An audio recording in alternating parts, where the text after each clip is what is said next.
Imana ntiyari kuduha ububasha bwo guhonyora inzoka na sikorupiyo itazi yuko inzoka na sikorupiyo bizotubangamira. Ko akaryo kabonetse, reka uhonyore uyimarire ngaha. Vuga kandi hamwe nanje mu izina rya Yesu. Ikirenge canje cyahawe guhonyora shetani. Ikintu cyose kuzimu yarungitse kugira ngo gitere umuhamagaro wanje, kugira ngo gitere ubuzima bwanje. Senga bomora. We pray again. Senga koresha kano kajyo. Uno n'umugoroba w'ibitangaza. Ikintu cyose kibi kiratembagaye. Ikintu cyose kibi kiratembagaye.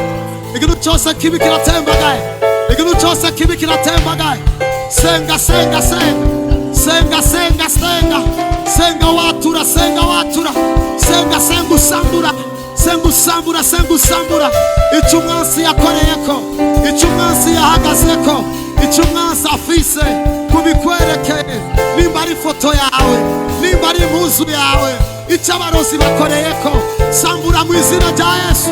Sambura mu izina rya Yesu. Sambura mu izina rya Yesu. Sambura mu izina rya Yesu. Sambura mu izina rya Yesu. Sambura mu izina rya Yesu. Muba muheze kigona ubutumwa tubashikiriza biciye kuri page yacu ya Facebook na chaîne yacu ya YouTube. Turabasabye mwibuke gukora like kuri page yacu ya Facebook Prophet of Jesus Joshua no kuri chaîne yacu ya YouTube Joshua Prophet of Jesus. Mwongere mu partage iyi video kugira ngo benshi bafashwe. Support Church Delivered Family irongwe na Prophet of Jesus Joshua. Turabashimiye cyane. Imana ibahezagire naho ubutaha.